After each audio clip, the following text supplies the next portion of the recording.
To get support, a politician has two options. First, an ideally preferred option should be increasing economic growth, leading to rise in the prosperity of people. If a leader fails, he uses second option of militaristic jingoism as his primary USP. Xi Jinping is down to adopting the second one. Hi and welcome to TFI English, the national socio-political analysis arm of the TFI Media Group. I'm your host Piyush, and in this video I will tell you about Jinping's neurosis-driven nationalism. Let's begin.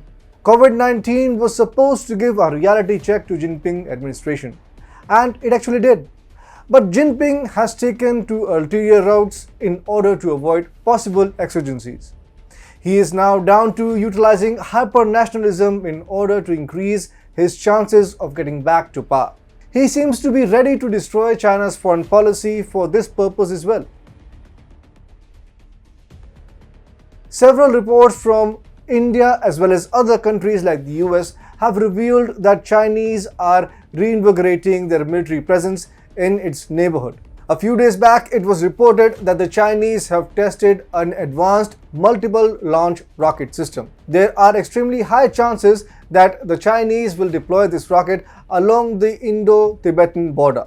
The speculation of it being deployed along the LAC are fueled by failed round of talks between India and China at Chushul-Moldo border. Additionally, Chinese state media also broadcasted a clip in which Chinese army was carrying out an exercise over Pangong Tso Lake. But the exercise was one of the many incidents of peace violations by the PLA. From mid-June, Chinese Air Force has been carrying out large-scale air defense exercises along the contested areas. As a countermeasure, Indian Air Force is also quite alert and has maneuvered fighter jets in the region. Air Force is also conducting night patrols. V.R. Chaudhary, India's Air Chief Marshal, said Chinese aircraft activity is closely monitored by us. Whenever we see Chinese aircraft or remotely piloted aircraft coming too close to the LAC, we take appropriate measures by scrambling or putting our aircraft on higher alert. This has deterred them quite a lot. Ever since Indian armed forces struck a massive blow to China in Galwan, the communist nation has been trying to win its reputation of extraordinary military powers. Before Galwan, most countries in the region feared that China would trample over their sovereignty.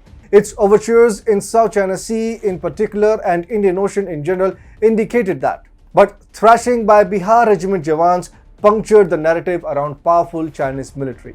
After that, India led a coordinated economic, diplomatic and strategic offensive against the paper dragon. Other countries of the region also joined in. India quickly engaged regional nations like Japan, the Philippines, among others, in its anti-China initiative. The Philippines will soon be getting BrahMos from India, while it is well-known fact that Japan is our Quad partner and any day it will choose India over China. Similarly, Vietnam gave a severe jolt to China by snatching a part of manufacturing units from its production lines. Sri Lanka, another island nation located at strategic location, has also witnessed anti-China upheaval in the wake of its economic crisis. The question of who will take over the space vacated by China is being sorted out between India and the US, which are overtly strategic partners in Quad, I2U2 and few other forums. This is the reason why China has increased its offensive on the geographies under the influence of the US as well. China has become more aggressive on its One China policy. In a phone call with General Mike Milley of the United States, General Li Zhuocheng, China's Joint Chief of Staff Chairman, told him that Beijing had no room for compromise on issues such as Taiwan.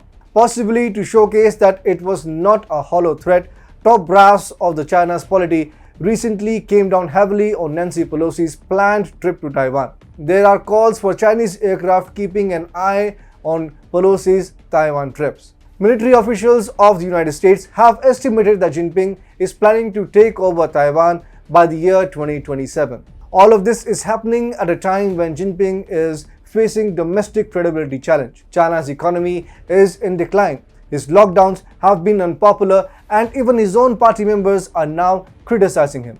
It is getting tougher for him to come back to power later this year. Jingoism is the only option left for him.